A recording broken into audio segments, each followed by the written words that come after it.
Today about our Hesses Unterm Rad, which was translated twice as The Prodigy and Beneath the Wheel, and it was published in 1906. And we'll be talking about Jakob van Gunten, which was also published twice, once under the title Institut Benjamenta, and another time under Jakob van Gunten. It was published in 1909. Now, the two novels, as you obviously realize, could not be more different from each other in structure, style, and intention. Hesse tells a story of failure. Walser tells a story of success. Hesse chronicles repression. Walser an ascent to power. Hesse is a traditionalist, a 19th century storyteller. Walser is an idiosyncratic modernist. Hesse became a best-selling author in 1904 with his Peter Kamenzind, and Walser was abandoned by his Berlin publisher Bruno Cassirer around 1910 because Cassirer couldn't sell Walser's books. Hugo Wolf, who was then Kafka's publisher, stepped in and published Walser's works after 1913. Many clues already. When Hesse turned 50 in 1927, he published his most important book, Städtenwolf. When Walser turned 50 in 1928, he was written out. A year later, in 1929, Walser committed himself to an insane asylum. In 1933, he stopped writing altogether because he said his task in an insane asylum was not to write, but to be mad. In 1946, Hesse was awarded the Nobel Prize in Literature. During the late 1960s, every German hippie read Hesse's novels Städtenwolf, Citata, and Magister Ludi, which is Glasperlenspiel or glass bead game, and only a few rare scholars of German literature read Walser's works. Today, if you're reading Hesse, you are put down as middlebrow or as a juvenile romantic who is into spiritual self-fulfillment and who shops for organic cotton or even in the middle aisles of Whole Foods. One is supposed to devour Hesse's works as an adolescent. In contrast, a review of new editions of Walser's works by the remarkable South African writer J.M. Coetzee in the New York Review of Books in November 2000 was headlined "The Genius of Robert Walser." It would appear then that Hesse and Walser are two very different writers, and they are. Hesse is soft, Walser is tough. However, Hesse may be much less simple and Walser may be much less sophisticated than critics now think. As human beings, they have a surprising number of quirks in common: restlessness, inability to accept authority, spiritual neediness, love of nature, inability to fit into a rigid social structure, but also an ability to put their own needs in second place, which means that I'm really saying that they're egotists. They were born a year apart, Hesse in 1877, Walser in 1878. You remember Thomas Mann was born in 1875. 1878 is also the year Martin Buber was born.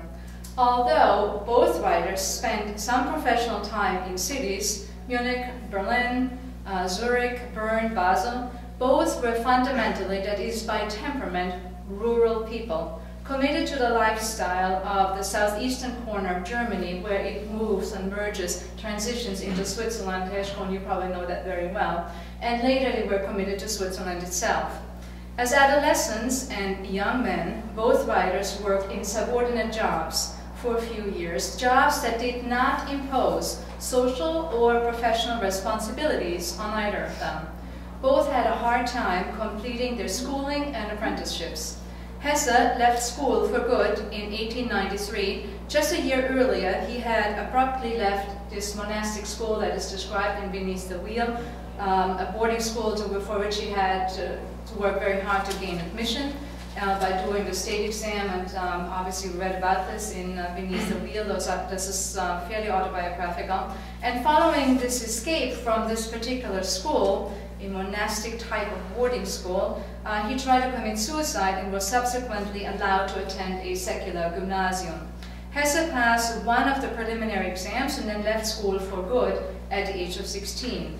A year later, he began an apprenticeship as a mechanic in a factory that produces those huge clocks that are installed in church towers and in train stations. A Turmuhrmechaniker is what he became, Turmuhrmechaniker. Sounds very Hessian. He quit in 1895 to begin an apprenticeship as a bookseller. In 1899, Hesse published his first poems and started to work in a highly respected antiquarian bookshop in Basel. There he trained as an antiquarian bookseller. He also read widely and he began to write fiction. Walser, in turn, left school in 1892 at the age of 14, largely because the family couldn't afford the schooling anymore. Robert was the 7th of 8 children. His father was a bookbinder who wanted his son to be upwardly mobile. He apprenticed Robert to a bank in his hometown, the Bieler Kantonalbank. In 1895, when Hesse quit his apprenticeship as a mechanic to become a book dealer, Walser went to Zurich to work in an insurance company. Hesse was then 18 and Walser was 17 years old. Throughout their 20s, both writers led unsteady professional lives, but were determined to become writers. Hesse and Walser both emerged with major works in 1904, which connected them to the literary circles of Munich, which is why they're part of this course on the literary culture of Munich.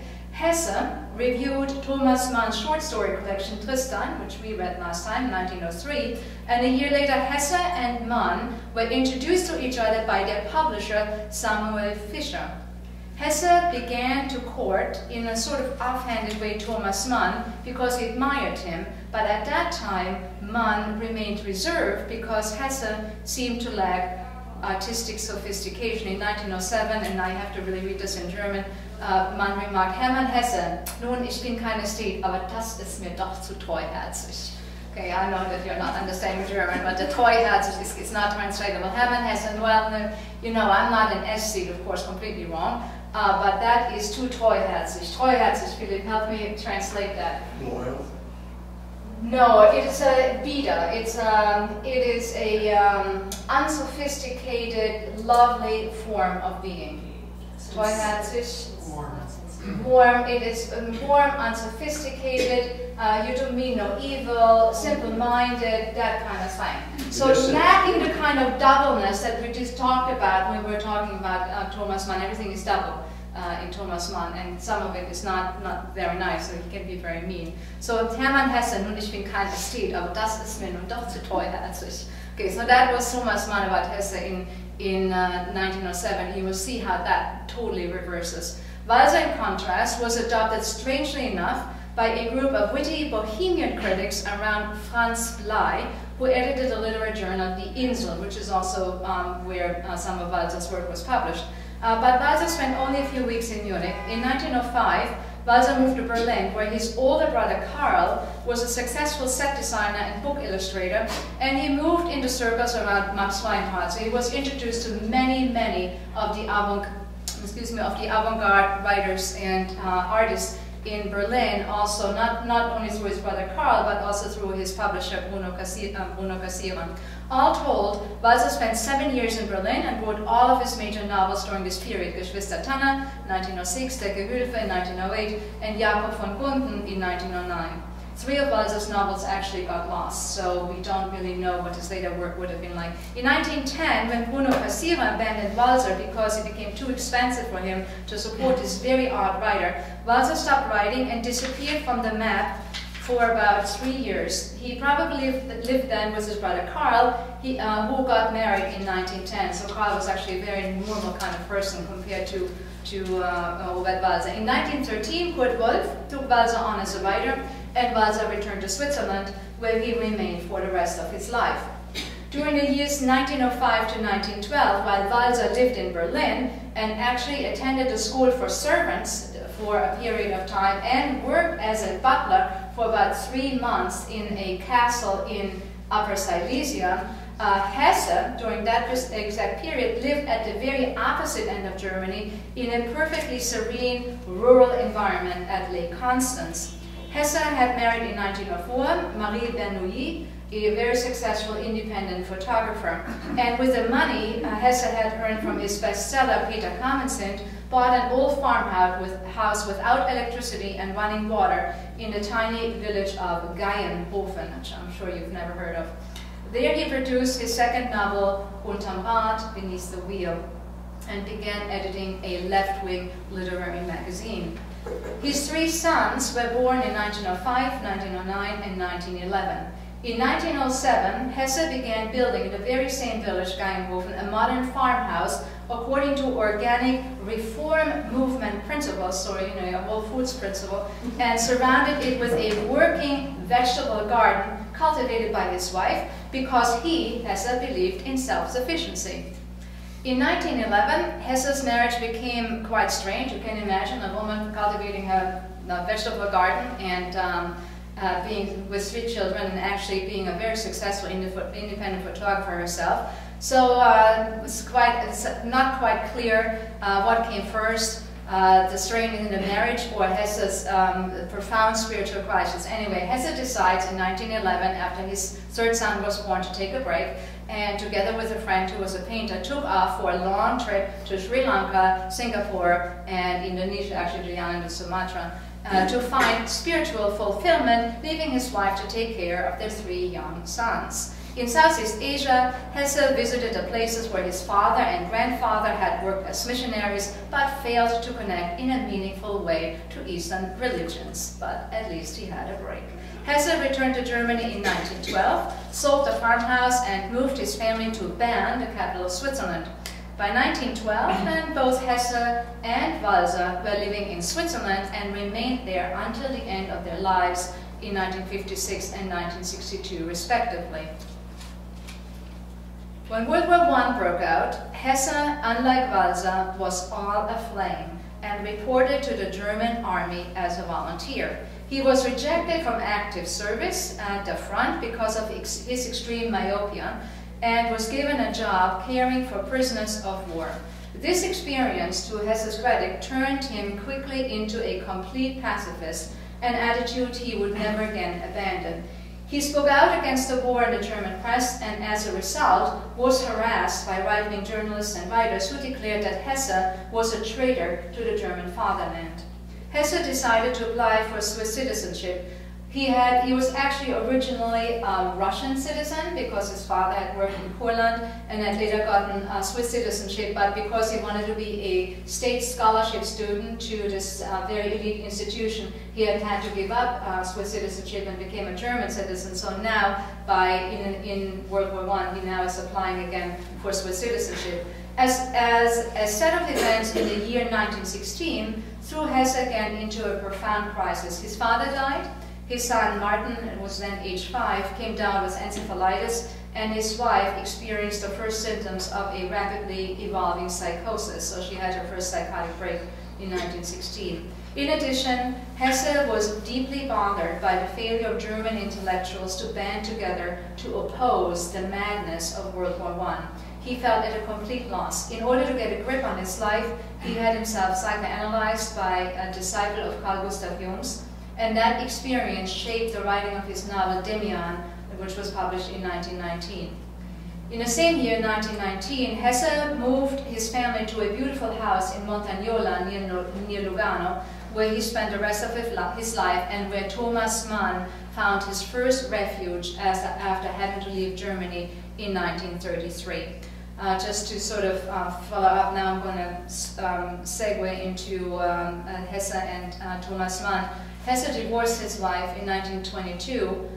His youngest child was then actually only 11 years old. He farmed out all his children to relatives and to friends, lived by himself, married another woman in 1923 whom he divorced in 1927. So in terms of thinking about his saintliness, there are some real tricky questions here, but that is part of the complexity of Hesse. So I'm now going to say a little bit about Hesse's relationship to Thomas Mann, because the two of them, this relationship really illuminates the relationship of each to Germany, and this is ultimately what we're interested in. It's astounding actually to realize that in terms of readership, Hesse is by far the most widely read German writer of the 20th century. His works have been translated into 60 languages. I didn't even know there were that many languages, but I mean, that's probably a lot more. And they continue to outsell works by Thomas Mann. As an astounding fact to realize, you think about it, you think about Hesse in relationship to Walser.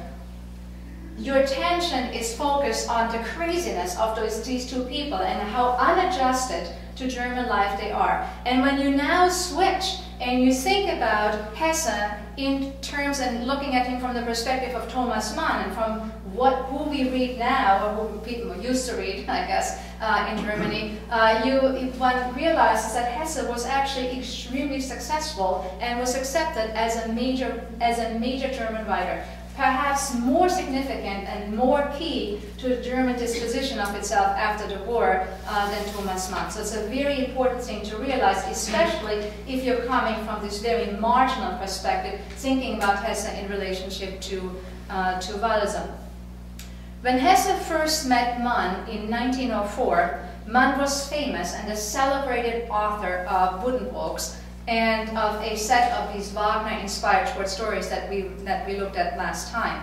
Hesse was blown away, but also noted that there was something over-artistic and unsatisfying in Mann's work. In 1910, Hesse was struggling with his third novel, Gertrud, and Mann was publishing Königliche Hoheit, celebrating the artist as life's true aristocrat. Hesse sent Mann his review of Königliche Hoheit, in which he went straight for the jugular by attacking Mann's tic, inspired by Wagner's leitmotif technique of attaching little stereotyping attributes to the characters that make them immediately recognizable when they appear. And Hesse thought that that was completely lifeless and inartistic. But Thomas Mann wasn't faced by Hesse's critique and said that the technique helps unsophisticated people cope with his work. And he was interested in getting the dumb people, and that's really what he used, the simple, stupid people, to read his work also in addition to the sophisticates. So that was his answer to the attack.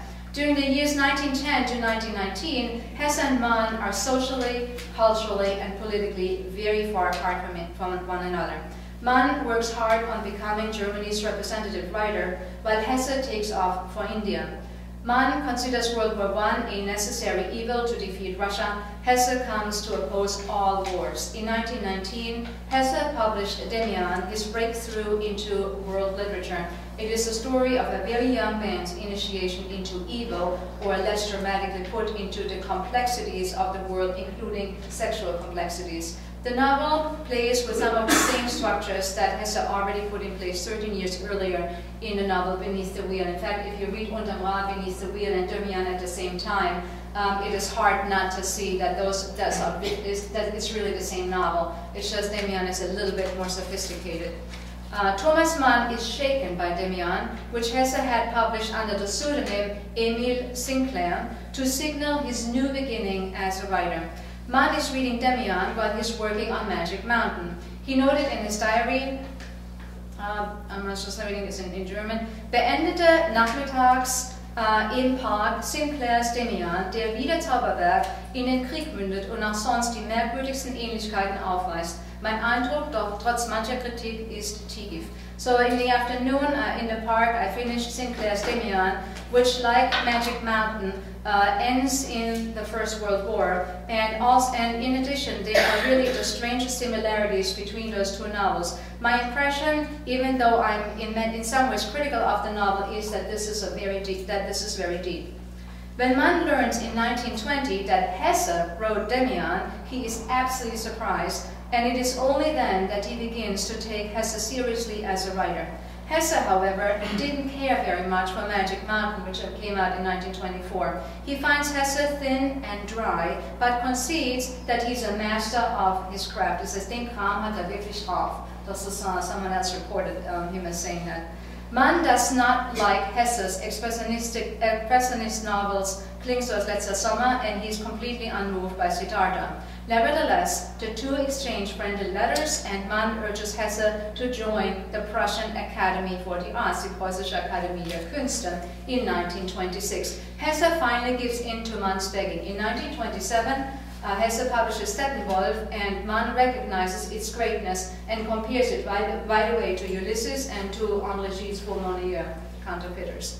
Friendly and increasingly personal letters go back and forth, and in the spring of 1929, things have evolved to such a degree that Hesse actually visits Mann in his house in Munich.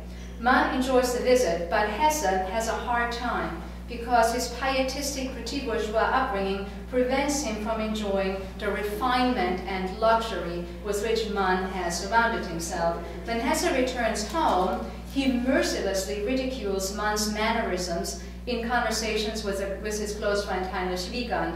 In his diary, Wiegand records Hesse's report about Mann. At the beginning of the meal, Mann said, "I call your attention to the delightful bits of marrow in this soup," holding his cup and pursing his lips. Ich darf das auf Deutsch, das ist just too köstlich.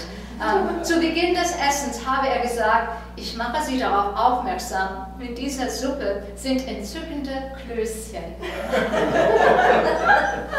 So die Tasse in der Hand und mit spitzem Mund. That's just inimitable. It is, I mean, Hesse had a really good sense of what Mann was all about. In dieser Suppe sind entzückende Klößchen. Okay, but it is precisely Mann's Hesse's grounding, in a narrow world of southern German pietism that helped him understand Germany's cultural drift. By 1930, things become interesting because Hesse's emphasis on spiritual truth and on absolute personal integrity, irrespective of social advantage, now turn out to be his greatest strengths. 3 years later, Hesse saves Thomas Mann from sacrificing his integrity as a writer to vanity and ambition. Although in the fall of 1929 Thomas Mann is awarded the Nobel Prize in Literature, it is now Mann who is wooing Hesse, who is going his own way. In 1930, Hesse quits the Prussian Academy. Mann had urged him not to do this, but Hesse insists because he doesn't trust the political views of the organized artists. My sense is that in the next war, Hesse writes to Mann, this academy will contribute quite a few of the 90 or 100 prominent voices who, as in 1914, will, on order of the state, lie to the people on all important issues. That's in 1930. To Mann, Hesse wrote again, the ultimate reason for my inability to become part of an official German corporation is my deep distrust of the German Republic. I do not distrust the current state because it is new or Republican, but because it isn't new or Republican enough.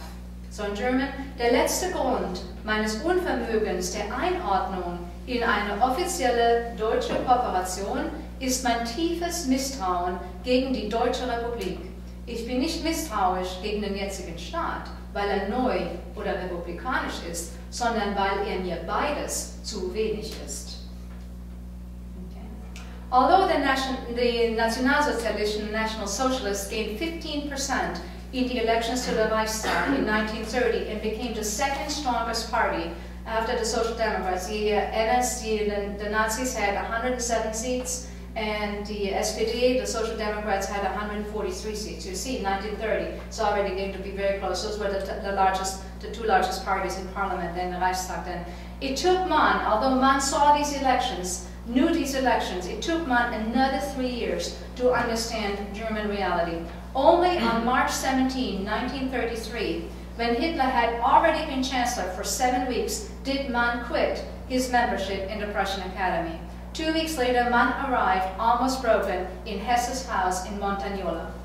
On February 10, 1933, Mann had delivered his now famous address, The Suffering and Greatness of Richard Wagner, Leiden und Größe Richard Wagners, on the occasion of the 50th anniversary of Wagner's death. The next day, Mann and his wife left for a reading tour that took them to Amsterdam, Brussels, and Paris. Their children, Erika and Klaus, had persuaded them not to return to Munich.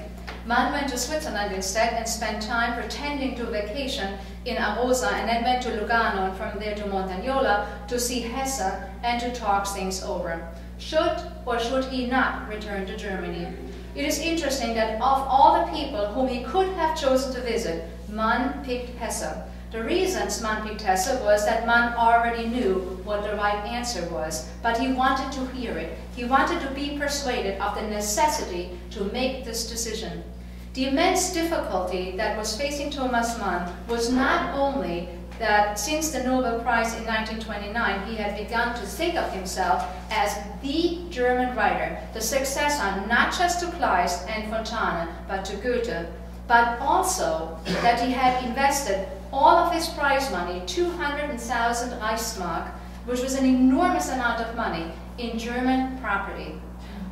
If he did not return, and he also had paid, I have to say, because I'm going to be very down on Thomas Mann as a father in the spring, he had paid the entire debt that his two children, Erika and Klaus, had incurred when they were going around the world. That's the first thing he did. He paid their debts, and after that he bought, houses. I mean, he bought this really nice house in Nidden. If he did not return to Germany, he would lose much of his wealth.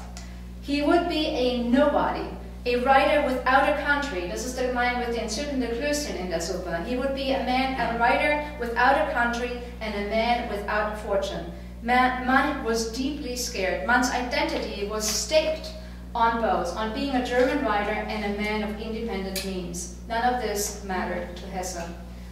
One was the man one was as an intellectual and a spiritual being, and material issues were fairly immaterial to Hesse. One could always live somehow. For weeks the two talked. Hesse made clear to Mann that if he returned to Germany, he would sacrifice his integrity, and that the way for him to remain a representative German writer was to open his Germanness toward Europeanness. In April 1933, when Mann was actually taking a break from his visit in Montagnola, Hesse wrote to him, "But I see a continuing path for you and for us, a path out of Germanness into Europeanness and out of actuality into permanence. Hence, I don't consider the collapse of the German Republic and of the hopes you invested in it to be so intolerable. Something collapsed that hadn't really been alive. It will be an important education for the German spirit, der Deutsche Geist, to find itself once again in open opposition to the official Germany. Aber ich sehe aus all dem einen Weg für Sie und für uns weiterführen. Einen Weg ins Europäische, aus dem Deutschen und ins Überzeitliche, aus dem Aktuellen. In dieser Hinsicht halte ich den Zusammenbruch der Deutschen Republik und der Hoffnungen, die Sie auf sie setzen, nicht für unerträglich. Es ist etwas zusammengebrochen, was nicht recht lebendig war. Und es wird für den deutschen Geist eine fruchtbare Schule sein, wenn er wieder in die offene Opposition zum offiziellen Deutschland kommt." I don't think this has ever been better put than that, what it meant to emigrate and what the obligation was that was on Thomas Mann. And this is precisely the path Mann took. He began to see himself, as in fact he had already seen Wagner, and we talked about this last time, as a German on a European stage, a German who represented Germanness outside Germany. His Germanness became transportable, it made possible by Hesse, which is why he could say upon his arrival in the United States, "Wo ich bin ist Deutschland, where I am is Germany." Mann knew what he owed to Hesse, and already in 1933 and for many years afterwards, Mann proposed Hesse for the Nobel Prize in Literature.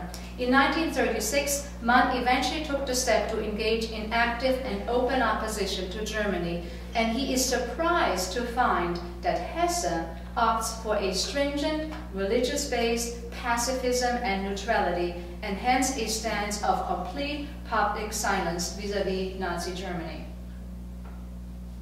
After 1936, then, the paths of Hesse and Mann diverge again, and after 1945, their relationship was very complicated, but Mann remained always grateful to Hesse's clear-sightedness and generosity in 1933.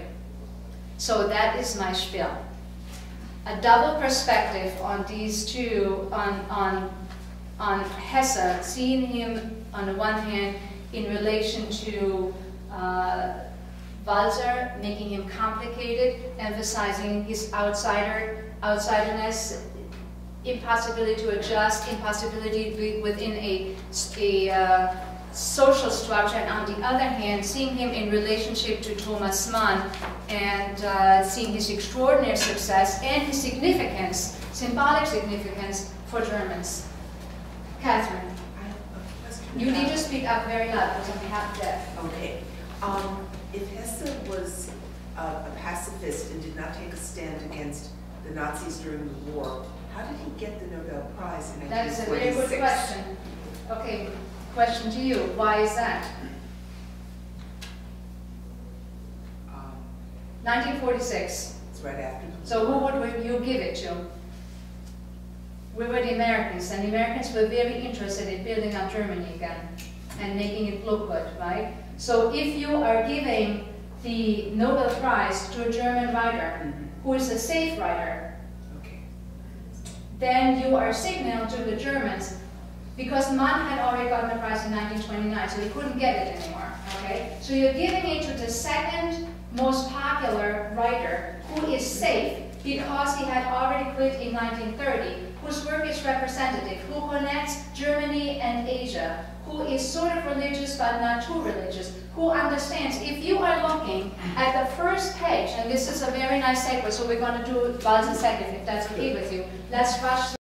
If you are reading the first page of this book, Unterm Rad, you get a fantastic portrait of what it is to be a petit bourgeois in Germany at the time.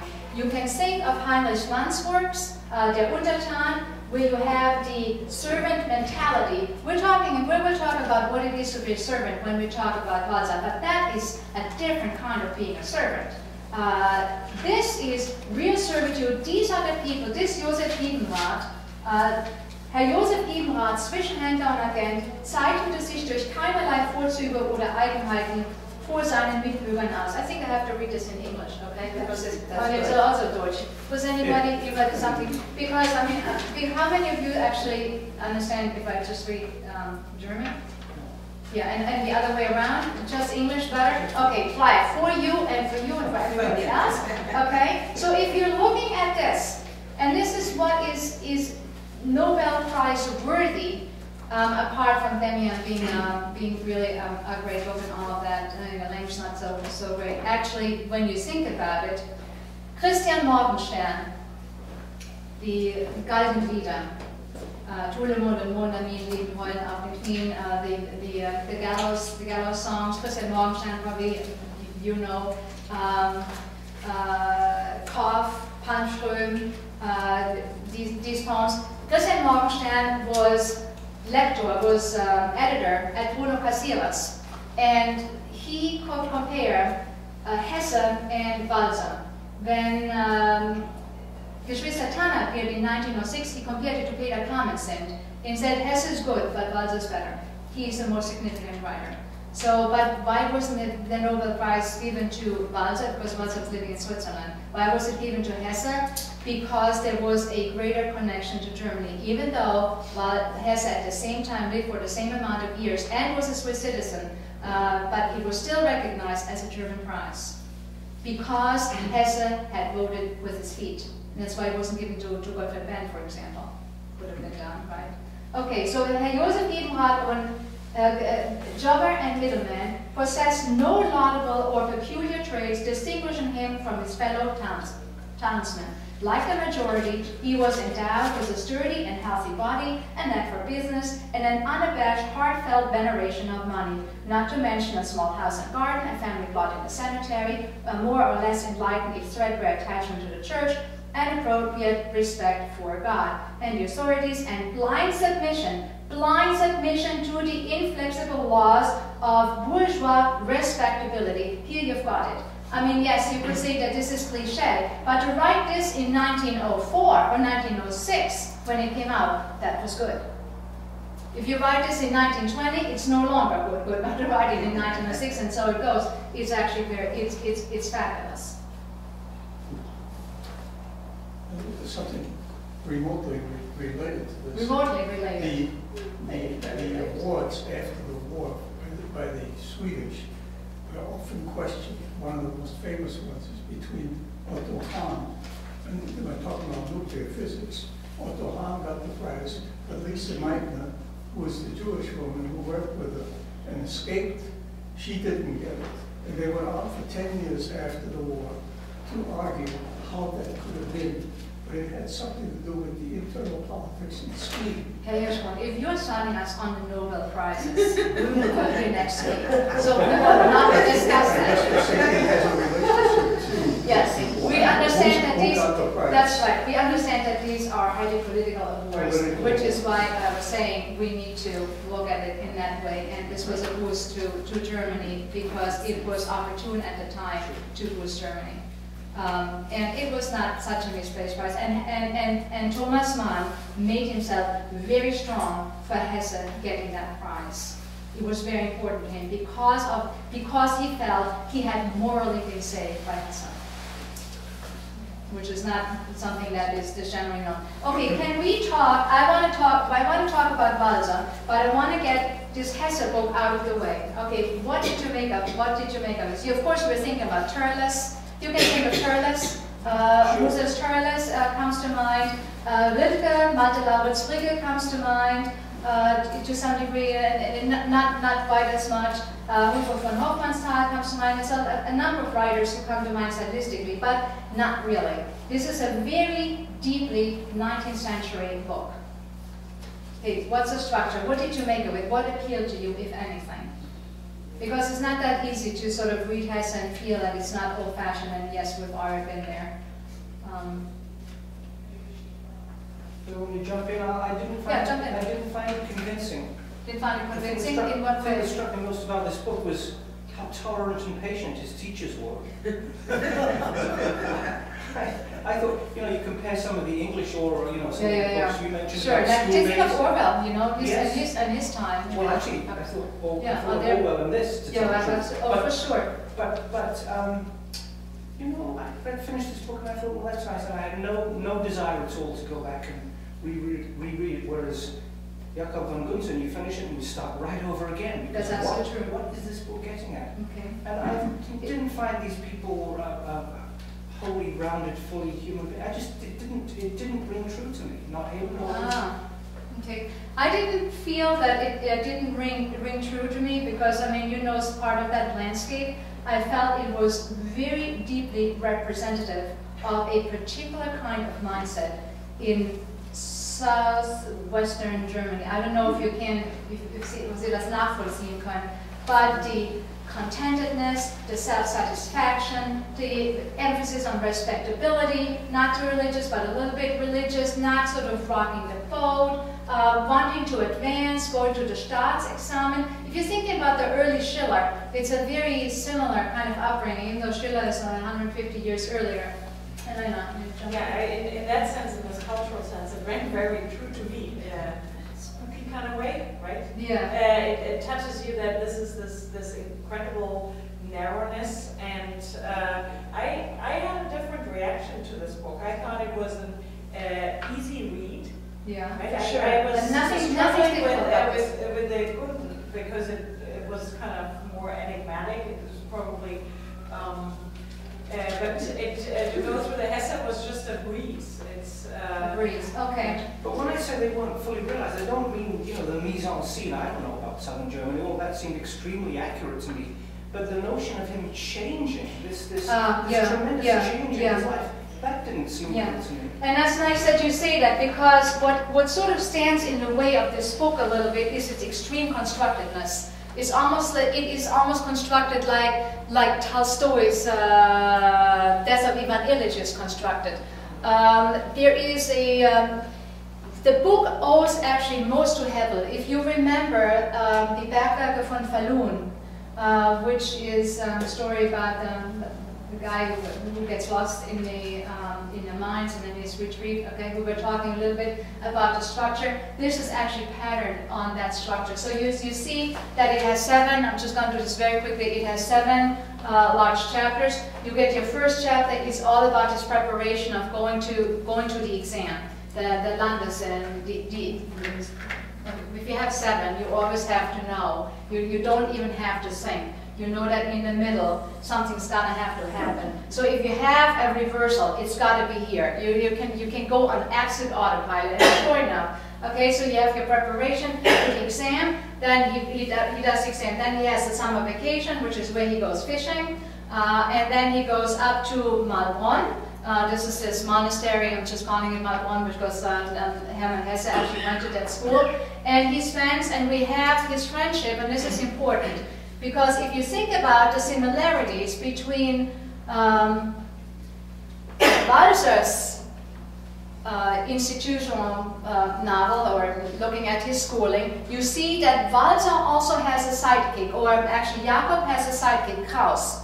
Okay, Jakob and Kraus are mirror images of each other. And when you have a novel set in a school, coming of age, the main character always has a counterpart. It is like Oliver and Hardy, no, whatever it is. Yeah, is this Laurel and Hardy? Okay, Dick und Doof, that kind of thing. You need to have Dick und Doof. Dick needs a Doof, and Doof needs a Dick, and there it is. Okay? So you have this guy Heilner, and of course you realize after a while that Hans Giedenrath and and Hermann Heilner are mirror images of Hesse. Hermann Heilner is called Herr, okay? And Mann, the two, very male, and Heilner, meaning therapeutic. Heilner is the person who activates Hans's turn and is therapeutic for him. He moves from being a person who is on a track to assimilation into the society to being on a track of dissimilation out of the society. And you know that the turning point has to be in here somehow. Part 1, the first 3 chapters, end in the Christmas vacation. Christmas reborn, okay, and so on. Christmas vacation, and they go off, and he and Heilner are completely split because he actually betrayed Heilner. He didn't stick with him. He has an extraordinary sense of betrayal because he tried to be a conformist and move with the boys, and that split the friendship. And that's where the first part ends. Then he comes back, okay? And then something extraordinary happens. How does that first chapter begin? And this is actually the best constructed chapter in the entire book. It begins with the death of a boy by drowning. Foreshadowing. This is why you don't believe this, because it's so constructed. Here is your foreshadowing, because the death by drowning will reappear down here. Okay, death by drowning of a boy in the ice. Okay, metaphor, frozenness of society. This is why you don't believe this anymore, because you're so sick of the kind of constructedness that we get in literary forms. But in 1904, as you have Expressionism being all the rage, and not quite yet, but a literary expression not quite yet, you have Jugendstil, and you have all the preciousness. This kind of very strange and straightforward, realistic kind of narrative was not done. It was old-fashioned. It was that which was the outsider, to be the outsider. Then, okay, so the boy drowns. And as they're carrying the body home, Hans gets to walk next to Heilner. Okay, the man who's the boy who's going to be his therapist, so who's going to heal him from his plague. Because you also have to realize, because as Hans is a conformist in society, he has to repress the best part of himself. He has to repress the self in order to be successful. So there's a split between the true self and who you will be in society. It's all very known. And he experiences, and that is the core of the book, okay? A profound sense, and that's what's good about it, a profound sense of shame. And the shame is so intense that it leads to his disintegration. It leads to him no longer caring about being successful in society. He cares most deeply now that he recognizes he wants to be with this boy. He wants to be loved. He wants to have a friend. But in order to have a friend, he has to be loyal. And in order to be loyal, he needs to have the strength to become an outsider to society. And that love, that emotional trajectory, that shakenness by a deep sense of shame, and that is also good, and that's also a reason why he got this Nobel Prize, because he understood that you need to be capable of a profound experience of shame which is what the Germans did not have in 1945. So it's very clever. And in Endymion, we get the same experience of shame. And that shame is transformative. It is the only basis of real remorse. And he shows remorse, and of course the remorse leads to his complete disintegration. So he experiences this remorse, and the remorse and the sense of shame make him realize that if I want to develop the self, I have to develop this self in counter-distinction and in opposition to this society, which is making me into something I don't want to be. Is another reason for this Nobel Prize. It does make sense if you really think about it after a while. And then he says, I am going to quit, and he quits, and he returns home. And in this return home, and now you see what Hesse does, and it's absolutely brilliant. This is a symmetrically constructed novel, in the sense that when you have a butterfly and you collapse the wings, okay, so they go together, so you have to now count backwards. So this is 1, 2, 3, and this is 3, 2, 1. Okay, so now here, this returning home is a period of adjustment. He wants to return back to his childhood, and he can't do it. He tries to connect to all his old friends, seeing if he's, if he's finding some common ground. So to try to return to adjusting to his home, finding his old friends. So this is a parallel chapter to here, and he doesn't manage it. Then we get this is in the summer and this is in the fall. We get a repetition of this. It's an extraordinary chapter. It's set in the fall, and it is the period of Mosten.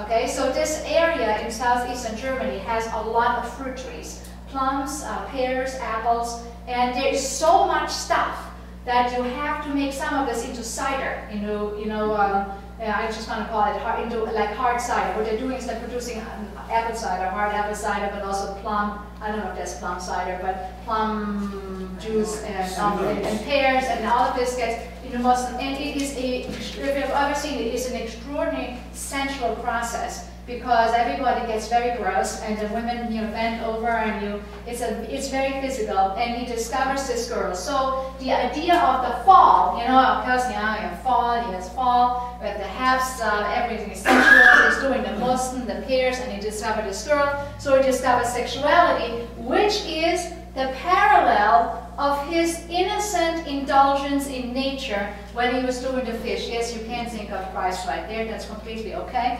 because that is the kind of household that Hesse grew up in. Was extremely pietistic. I mean, he was way big into religion. So it is a parallel here. Then of course, he decides not to kill himself because he's basically not got something to live for, and he prepares his apprenticeship in mechanics, which is parallel to his preparation chapter in the beginning, and then in the end he decides, well, this isn't really what he wants to do, although it's left unclear. He gets drunk, which is actually an important element in Endymion. There's a whole section into his induction into intoxication, into getting drunk. He gets drunk and then he drowns. So it's unclear whether he committed suicide or whether it was an accident, he drowns in the river. But we already know, because the centerpiece of this here is a boy by drowning, accidental drowning, but maybe not accidental drowning, and that gets repeated here. So what you have actually in this book, even though it looks it's so naturally told and one thing flows out of another thing,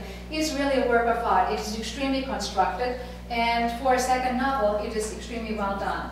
And it is the center piece of it, despite its extraordinary constructiveness, is this depiction of true remorse, of shame so profound that it changes your life. And that is actually one of the extraordinary elements about this book. Yeah. That was the thing that really I found difficult to, as I was reading it, to understand how quickly that happened, in a sense, relatively speaking. Yes. Yeah, on the other hand, I think it's prepared for a certain amount with the fact that his mother had died when he was young. Yeah. He is really wanting, as you said, to be loved, and his father is this sort of very important, and it's the exact opposite of what we get. If we're now thinking about it, it's the exact opposite of what we get in Jakob van Gunten. He wants to be loved, but it is all repressed. He has managed, Hans, to repress this longing for love because he knows he's going to go get it. And Heiler, his therapist Heiler, the one who heals him, is the one who very gradually allows this longing for love to come to the fore. And when he knows that he betrayed him, it destroys him, and he wants to recapture this. And he does for one, and he's happy with this. But it also means that he loses his grip on society, where this form of love has to be repressed. And that goes to what we'll be reading next time, when we're looking at the relationship between Hitler and Eva Braun. Okay, the repression of love. How did the Germans deal with love at that time? And it comes out of this Wilhelminian society. And boys don't cry, and boys don't need any love. I mean, they are the true masters. The other part of it that was very carefully being sort of nurtured in the book was the reader was being sort of led along by the fact that he was going along, especially in terms of his ambition. And his ambition was keeping him along the path that society was, was... Good, but now you have to look at the root cause of this ambition. Why does he do it? Because he's scared. And it is the only way in which he can get his father's respect. And if he doesn't do it, he will be shamed by... Maybe that's it. Maybe he will be shamed by society. He's trying to get accepted. Oh, yeah. But it's also partly his pride. There is pride, but the pride is instilled in him by his father, and he understands that the only way in which he can get his father's respect and his father's attention is if he succeeds. And that and this is also part of this sort of Nazi society. You need to become somebody in the society to be respected. But the somebody you become is ultimately cog, a wheel in a cog in a wheel, whatever it is. Yeah, whatever it is, and somebody who conforms. Yeah. Okay, last question, and then for that, then I would love to go to Walser, which is complex. I was just going to say, I was surprised when I realized that it was such an early novel. Yeah. Because when I read it, I thought it was a novel written by an old man who was looking back on his life. There was something, it caught youth from a long distance as far as I was concerned. That's interesting. I hadn't thought about that. That's true. It is very, and I think the answer to that is that, he started writing in 1904, so it actually took him a while, is that Hesse tries to tame his emotions through form. I think one of the reasons that he was so insistent, or that this is so symmetrical and feels so stiff, is this extraordinary effort that he makes to tame the emotions in some kind of form so that they wouldn't take over. In Demian, it lets go a little bit more. It's a more intense book, and it's a more modern book, and he lets go really in Steppenwolf and in Zitate and in Narziss Goldmund. But here it is extraordinarily controlled. He really wants this to be a work of art. And in the old tradition, and in the tradition of Hebel was also Southern German and comes out of the same pietist kind of household. He makes a connection here to the Southern German Romantics, that those are very important to him. And in fact, Romanticism remains very important to him. Quite unlike Walser, who is the least romantic writer you could ever think of. But before segueing on to Walser, and just listening to you talk, I just realized that interesting parallel would be Hardy. That is exactly correct. I think you are right about that. Yes, that would be Thomas Hardy. Yes, although Hardy is even a lot tougher, and it's very sweet. It's a very sweet form of Hardy. Yes. Something else I read by Hesse, I don't remember, but he's very nostalgic about his youth. He writes about his early days, how beautiful they were. And yes. Sort of as an old man, he becomes a bit more sentimental. All these things I have to do, I will have to do. Yes, that's true. That's true. Okay, Walser. Okay, Clive, I'd really like you to start us off because you've been reading, and I think your comment that once you finish this book, You cannot even remember what you read because it is so unstructured. It is so hard to remember because there aren't any events. There isn't anything. I mean, the two novels, and this is really why I paired them, they are formally complete opposites. You have this very orderly progression, you have this attempt to cast emotion in a work of art, and he really doesn't care. But I did think there was one passage here which was sort of around which you could sort of base your understanding of Jakob, and that is his little biography, his little description of himself. You're going to meet it, I guess, and what follows. Yeah. Because after that, there's this first episode of Lisa crying in class, and then he says, and he ends that little description saying, I must be mad, or am I mad? So basically, I think he is mad, which is what triggered my... this reads to me like one of Beckett's novels, you know, Malloy, Malone, any of those crazy people. Yeah, I know that you're thinking of Beckett, and I still don't see it. Those crazy, articulate people who with incredible, you know, fine descriptive quality are able to analyze the world they're in, and yet when you step back, you realize they're completely practical. And the only way I can read this is to think that Jakob is practiced too. And at the end of it, I think that's Beckett. That's Lucky and Estragon and Vladimir at the end of this book. They're stepping out on the world stage. Didi and Bobo. Yes. Yeah. Okay, now, you know, this is a very mixed bag. It's not even hot apples and oranges, like hot dogs and baseballs or something. Because there's no way, right? No way, would you agree, that you can read Beckett realistically, right? But when you say that Jakob van Gunten is mad, you're reading him realistically, and that's not right.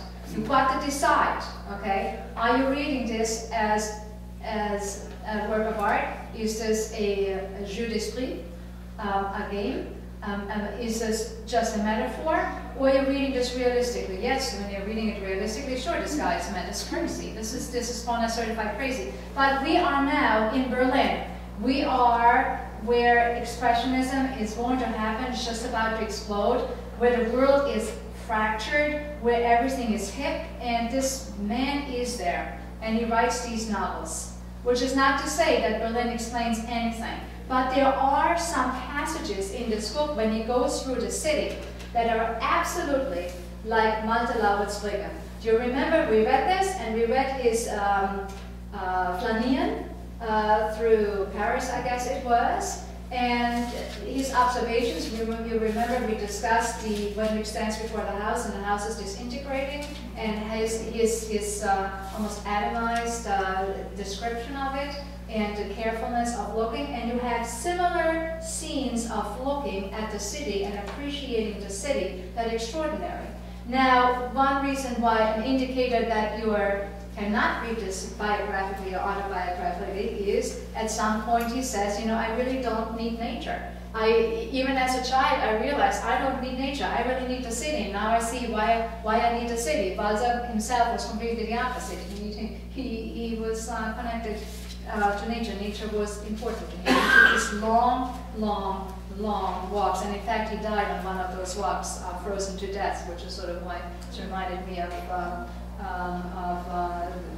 Unterm Rad. So we have to decide how we want to approach this, and I suggest that we approaching it like we would approach a Kafka novel. We would not be looking for, you know, for realism. We want to look at the structure. So the question now is there a structure? Who is this Benjamenta? And is it true that what Martin Walser wrote, that this is a book about, you know, not having any Selbstbewusstsein, any self-confidence or self-consciousness? Martin Walser wrote a column about this book, and I thought he was completely off his rocker. Jakob van Gunten geht in eine Schule, in der man lernt, nichts zu sein. Jakob van Gunten attends a school in which you learn to be nothing. That's already just wrong. Okay?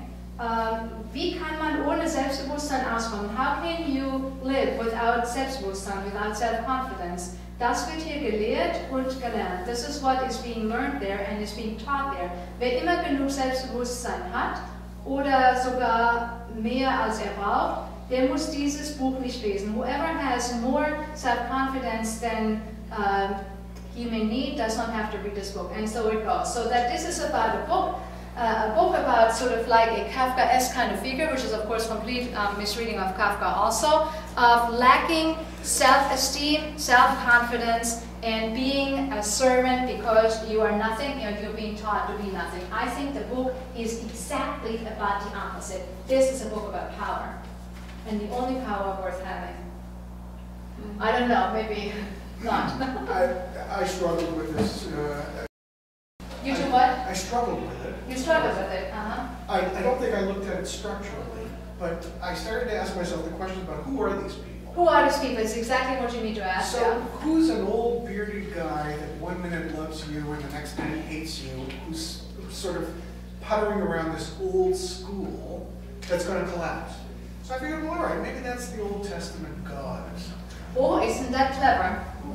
You could also think about the Wizard of Oz, because if you think about it really, this book has a Wizard of Oz structure. Let's just reconstruct, okay? So what I would do if you guys were freshmen. Let's just pretend we're in college, and this is intro to Swiss literature, I guess. Okay, so what is this book about? Okay, what happens? Okay, a guy, Jakob van Gunten, not Jakob Gunten, Jakob van Gunten, appears at the school and says, by himself, and says, okay, here's the money, take me. And the guy, Benjamin, says, okay, I take the money, you go. No receipts. Okay?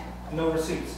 No receipt, and good. And now comes your first clue, because Walser from Walser, I wrap up my clues. He wraps up his clues, and the first clue is he has the sense dass Schwindlern in die Hände gefallen ist. That Schwindler is, that's not really a liar, but someone doesn't tell the truth. And we know at the end, this is sort of like the Wizard of Oz, comes behind the curtain, and the guy's nothing. The guy is a nothing. It's all a fraud from start to finish. Okay? And Jakob van Gunten has this sense that this guy isn't quite real, but he gives him the money, and then he sort of wants to quit again, and that's the first time he is needling Benjamin, because that is what he does the whole time. You could think that this is a mystery story. He wants to find out what's behind the curtain. And in fact, we do have a curtain structure, because we have the regular school, and we have that Gemächer. Gemächer is a very old-fashioned word, and it suggests, it's a fairy tale kind of word, and it suggests beautifully adorned gold and silver rooms filled with jewels, sort of like a room like this, just a little more precious. If you guys were all in, your 19th century dresses, something like that. And he wants to find out what is in those Gemächer, and when he finds out, it's really nothing. Okay, so what happens in this book is in fact that this one student unseats this powerful guy and shows and makes the school collapse, right?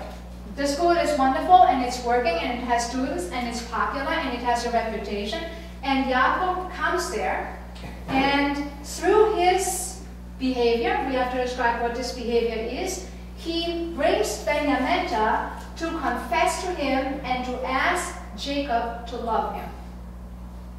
And that leads to the collapse of the school. Agreed so far? Yeah. Okay, so that means that, that Jacob, who comes there, is not some nobody.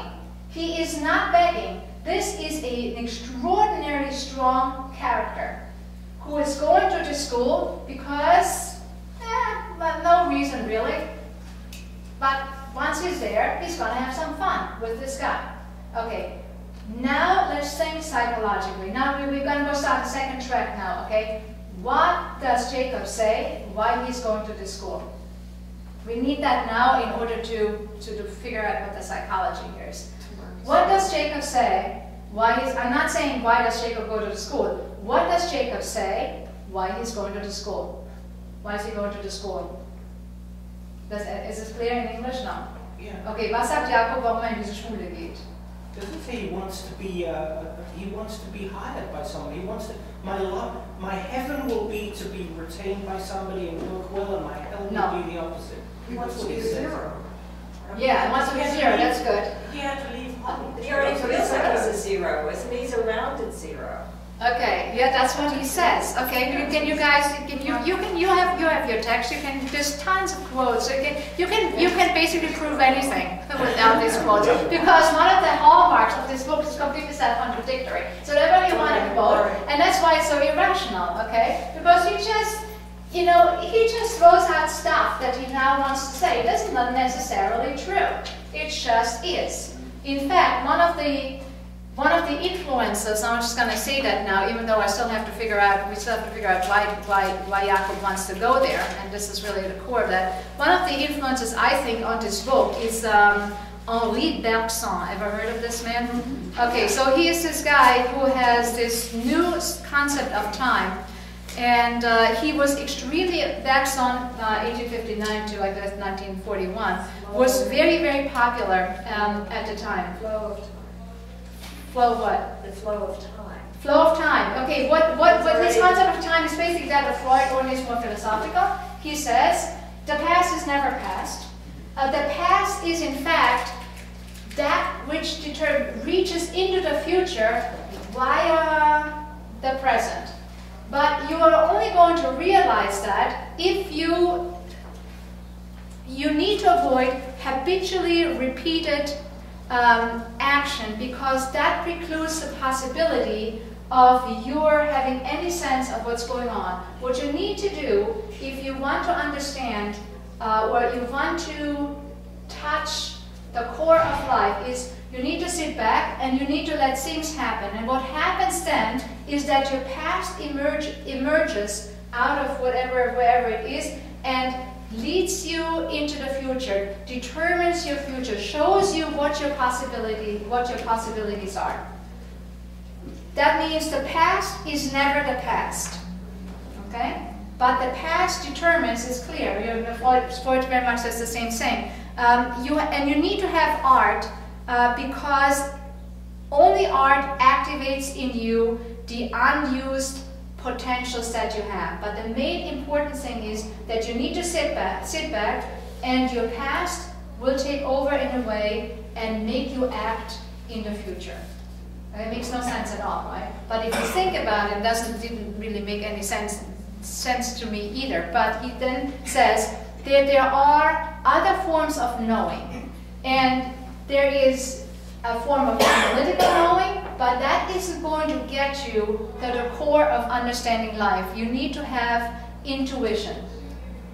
And a non-analytic approach that allows you to apprehend the world. Now you can apply this to Jakob van Gunten. When he goes to this school, what is happening in this school? Absolutely nothing. He wants to go to the school, he says, because he wants to educate himself. Selbsterziehung. He wants to start totally new, totally from scratch. He wants to become himself in counter-distinction to his parents. In fact, we know he runs away from his parents. His parents are aristocrats, or von Gunten. They are Großbürger. They are successful at home. They are part of the upper crust of society. He says that because he describes what their work is. Okay? But he doesn't want to be determined by their class. He doesn't want to have them determine his life. In fact, he's in exactly the situation that we have Hans Liebenrath in. He's in rebellion. And he says, I'm going to do my own thing. And the way you can do your own thing is how? And this is very radical of him. You got to start at zero. What is the zero, the most zero point you can think of? When you become someone else's servant, you are less than zero. So it doesn't just want to be a zero, he wants to be less than zero. Okay, and now here is where the contradictions start, okay? And this is why I mentioned that song. Okay, now, if you want to be less than zero, you would have to erase your memory, but that will not happen. Since he is condemned into school to do absolutely nothing, who he was before he went to this school, namely van Gunten, comes up. And it is impossible for him to actually be a zero because he is an aristocrat. And he says, I am an aristocrat. And everybody around him says, especially Benjamin does, du bist so stolz, Jakob. Okay, so he has this core of inner resistance which comes out of an extraordinary sense of self. So you have this fundamental contradiction at the very beginning of the book that is at the core of the book. If you want to become a true self, you need to reduce yourself to a position of absolute zero. But that is not possible because your past will always interfere and prevent yourself from becoming a zero. He finally begins to understand this. And he sees that other people are smitten by who he is. And he says, one of the things that I truly enjoy is when I make other people angry. Okay? So we see, and he does this all the time from the get-go. He gets Benjamin because he enjoys how this guy gets angry. When you are enjoying how somebody else gets angry, you've got to be very secure. You have to know who you are, and you cannot care. The most important thing, there are two things that you need to be or have when you want to be entirely free. Not caring about being loved and not caring about being punished. And at some point, Jakob said, I want my parents no longer to have a son. I don't want to be loved, and I don't want to be desired, and I want my parents, it's fairly in the beginning, maybe section 4 or so, and I want my parents to forget to have a son. That is his rebellion, that is his declaration. But we also see that he is, as he's doing nothing, and he's in the state of complete laziness, which Seneca already said that this is a very dangerous thing because it makes you, and Montaigne also in an essay on dreams or nightmares or something, it makes nightmares come up. Things happen. When you do nothing, you remember stuff. And we have all these memories of his mothers, and at some point he hits his mother, at some point he wants to be loved by his mother. He's clearly bothered by this, but he is in the state that he wants to be completely independent, and he understands that it means that you must not want to be loved or love someone, which is the opposite of Hans Giegenrod, and that you must not fear being punished. And that is his strength. Okay? And from that position, and not care about money either. Yeah, you've got money, that's great. You don't have money, you don't have money, that's okay. And in fact, in real life, autobiographically, Walser lived extremely poorly. He could live on almost nothing. Just see how we're doing for time. He lived on almost nothing, and he had very good education because he could work in a bank. He would always work for as long as he needed to have some money, make some money, and then live extremely modestly on that. He did not care about that. He was completely free, completely independent. And those elements you can also find in Jakob van Gunten. Now, you have this guy who comes into the school, sees that this guy is in power, and has fun toppling him, and is trying to find a way of toppling this guy by seeing where his weakness is. And from the start, he knows that this guy is only facade, it's a Potemkin village. And he brings him down by being so impervious to flattery, to not being touched by either flattery, by either threat. Nothing will touch him. And that has such a powerful effect on Benjamin that Benjamin gives in and says, okay, why don't you stay with me all your life? And he said, I'm going to have to think about it. This is when they're sitting watch guard and sit shiva over that body. And he begs him, will you make a decision just to stay with me? And said, okay, I've got to think about that. But he already knows that he's going to say yes, but he's got no alternative. And he's got this real toy.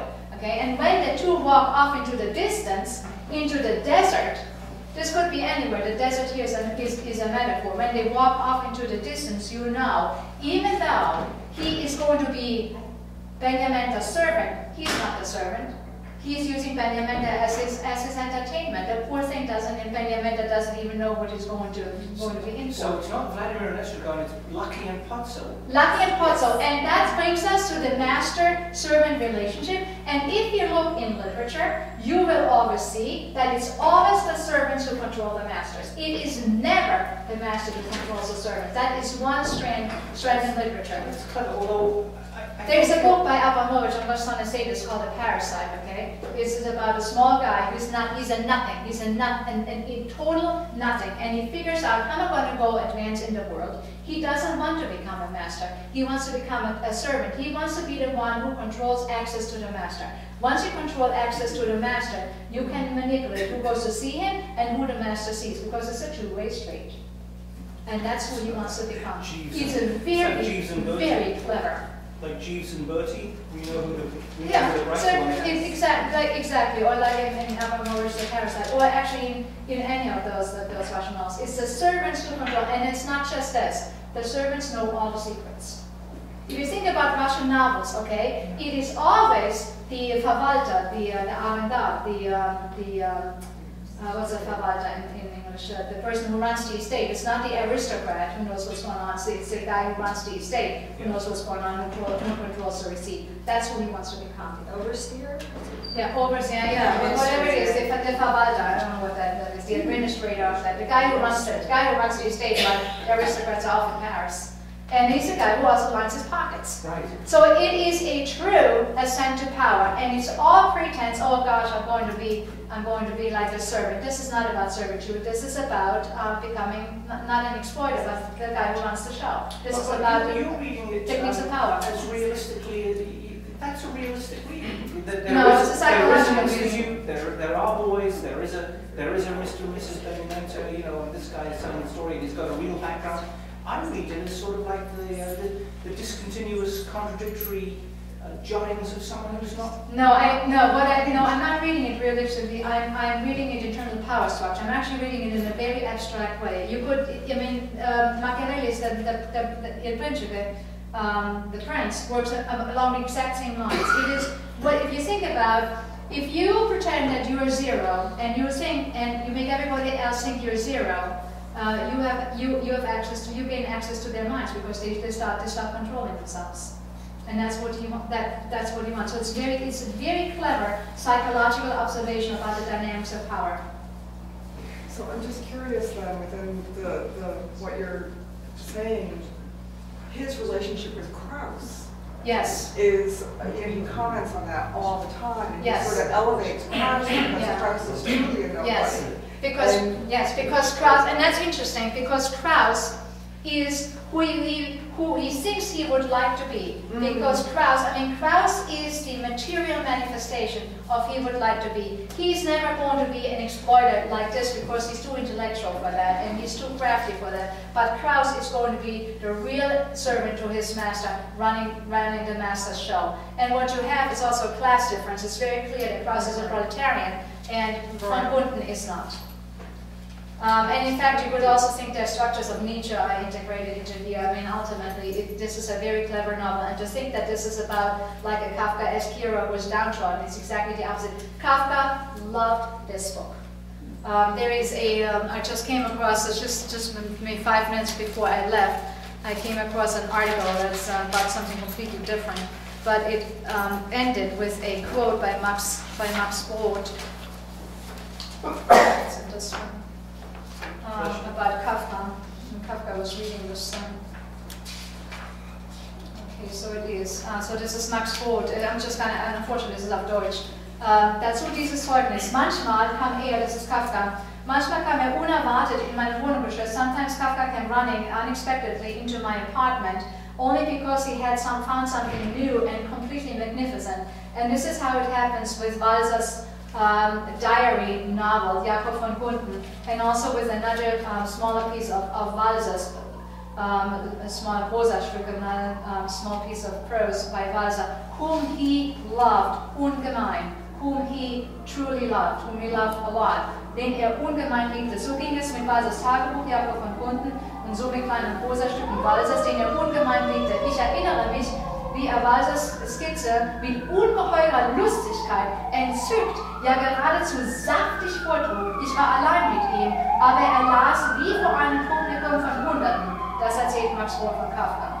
Okay, so Kafka comes in, races into Max, this is in Prague, into Max Brod's flat and said, I just discovered this fantastic thing and I'm going to have to read it to you. And he reads it with ungeheurer Lustigkeit, with extreme like clownishness. Yeah, he makes it sound funny. He thinks this is funny. Und geradezu saftig. Yeah, and with real juiciness, he makes this come to life in a hilarious and saftig fashion. You're gonna be Jewish on the word saftig. You think of just a pastrami sandwich, and it comes to life, and it is good, and you're just enjoying it. And you know, you think of Kafka, this essay, the emaciated, oh my gosh, it was myself and then the hunger artist. No, Kafka had a sense of the comedy of this, and this is extremely funny. This is a funny book, and this is why Kafka liked this book.